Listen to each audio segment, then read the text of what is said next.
ಮಧ್ಯಾಹ್ನ ಊಟಕ್ಕೆ ಏನು ಮಾಡ್ತಿದ್ಯಾ? ಹೆಂಗೋ 4 ಪ್ಯಾಕೆಟ್ ಮಶ್ರೂಮ್ ಇದೆ. ಮಶ್ರೂಮ್ ಗ್ರೇವಿ ಮತ್ತು ಚಪಾತಿ ಮಾಡ್ಕೊಡ್ತೀನಿ. ಈ ಮಶ್ರೂಮ್ ಗ್ರೇವಿ ಮಾಡ್ಕೊಳ್ಳೋದಕ್ಕೆ ನೋಡಿ ಮಶ್ರೂಮ್ನ ತೊಗೊಂಡಿದ್ದೀನಿ. 4 ಪ್ಯಾಕೆಟ್ ಮಶ್ರೂಮ್ನ ತೊಗೊಂಡು ಚೆನ್ನಾಗಿ ಸ್ವಲ್ಪ ಅರಿಶಿನ ಪುಡಿ ಹಾಗೆ ಉಪ್ಪನ್ನ ಹಾಕಿ ತೊಳೆದು ಕ್ಲೀನಾಗಿ ನೀರೆಲ್ಲ ತೆಗೆದು ನೋಡಿ ಈ ರೀತಿ ರೆಡಿ ಮಾಡಿ ಇಟ್ಕೊಂಡಿದ್ದೀನಿ. ಇವಾಗ ಇದಕ್ಕೆ 3 ಈರುಳ್ಳಿನ ಫ್ರೈ ಮಾಡಿ ರುಬ್ಕೊಂಡಿದ್ದೀನಿ. ಆ ಪೇಸ್ಟ್ನ ಸೇರಿಸ್ತಾ ಇದ್ದೀನಿ. ಹಾಗೆ 1 ಸ್ಪೂನು ಶುಂಠಿ ಬೆಳ್ಳುಳ್ಳಿ ಪೇಸ್ಟ್ನ ಹಾಕ್ತಾಯಿದ್ದೀನಿ. ಈಗ ನೋಡಿ 1/4 ಲೀಟ್ರ್ ಮೊಸರು ಸೇರಿಸ್ತಾ ಇದ್ದೀನಿ. ಈಗ ರುಚಿಗೆ ತಕ್ಕಷ್ಟು ಉಪ್ಪನ್ನ ಸೇರಿಸ್ತಾ ಇದ್ದೀನಿ. ಈಗ ಇದಕ್ಕೆ ಮಸಾಲೆ ಸೇರಿಸ್ತಾ ಇದ್ದೀನಿ. 1/4 ಟೇಬಲ್ ಸ್ಪೂನು ಅರಿಶಿನ ಪುಡಿ ಹಾಗೆ 2 ಟೇಬಲ್ ಸ್ಪೂನು ಖಾರದ ಪುಡಿ ಹಾಕ್ತಾ ಇದ್ದೀನಿ. 2 ಟೇಬಲ್ ಸ್ಪೂನು ಧನಿಯಾ ಪುಡಿ. ಈಗ ಕಲ್ಲರ್ಗೆ 1 spoon Kashmiri red chilli powder ಸೇರಿಸ್ತಾ ಇದ್ದೀನಿ. ಈಗ 1 ಟೇಬಲ್ ಸ್ಪೂನು ಗರಂ ಮಸಾಲ.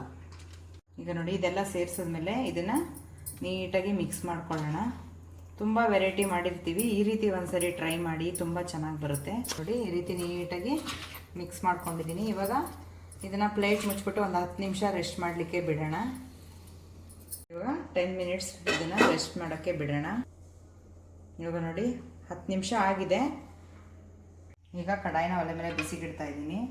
ಈಗ ಸ್ವಲ್ಪ ಎಣ್ಣೆ ಹಾಕ್ತಾ ಇದ್ದೀನಿ. ಈಗ ಪಲಾವ್ ಸ್ಪೈಸಸ್ ಹಾಕೋಣ. ನೋಡಿ ಈ ರೀತಿ ಪಲಾವ್ ಸ್ಪೈಸಸ್ನ ಫ್ರೈ ಮಾಡ್ಕೊಂಡಾದ್ಮೇಲೆ ಈಗ ಮ್ಯಾರಿನೇಟ್ ಮಾಡ್ಕೊಂಡಿರೋಂಥ ಮಶ್ರೂಮ್ನ ಸೇರಿಸ್ತಾ ಇದ್ದೀನಿ.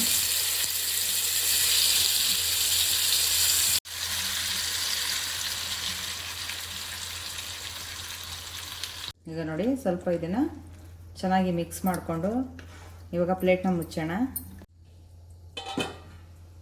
ಇವಾಗ ಪ್ಲೇಟ್ನ ತೆಗೆದು ನೋಡೋಣ ಬನ್ನಿ. ನೋಡಿ ಇವಾಗ ನೀಟಾಗಿ ಕುಕ್ ಆಗಿದೆ. ಸುತ್ತಲೂ ಎಣ್ಣೆ ಕೂಡ ಬಿಟ್ಕೊಂಡು ಬಂದಿದೆ.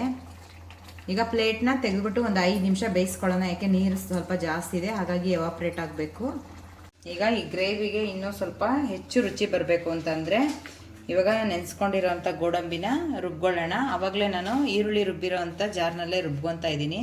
ನೋಡಿ ಸ್ವಲ್ಪ ಗೋಡಂಬಿ ಹಾಕ್ಕೊತಾ ಇದ್ದೀನಿ. ನಿಮಗೆ ಗೋಡಂಬಿ ಬೇಡ ಅಂತಂದರೆ ಸ್ವಲ್ಪ ಕಾಯಿನೂ ಕೂಡ ರುಬ್ಬಿ ಹಾಲು ತೆಗೆದು ಸೇರಿಸ್ಕೊಬೇಕು. ಈಗ ರುಬ್ಕೊಂಡಿರೋಂಥ ಗೋಡಂಬಿ ಪೇಸ್ಟ್ನ ಹಾಕ್ತಾಯಿದ್ದೀನಿ. ಈಗ ಒಂದ್ಸರಿ ನೀಟಾಗಿ ಮಿಕ್ಸ್ ಮಾಡ್ಕೊಳ್ಳೋಣ. ತುಂಬ ವೆರೈಟಿನಲ್ಲಿ ಮಾಡ್ತೀವಿ ಮಶ್ರೂಮ್ ಗ್ರೇವಿನ. ಈ ರೀತಿ ಒಂದ್ಸರಿ ಟ್ರೈ ಮಾಡ್ಕೊಳ್ಳಿ, ತುಂಬಾ ಸುಲಭವಾಗಿ ಮಾಡ್ಕೊಬೋದು, ತುಂಬ ಚೆನ್ನಾಗೂ ಬರುತ್ತೆ ಟೇಸ್ಟು.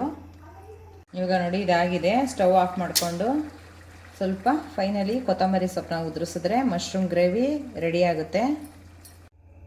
ಈಗ ನೀಟಾಗಿ ಒಂದ್ಸರಿ ಮಿಕ್ಸ್ ಮಾಡ್ಕೊಳ್ಳೋಣ.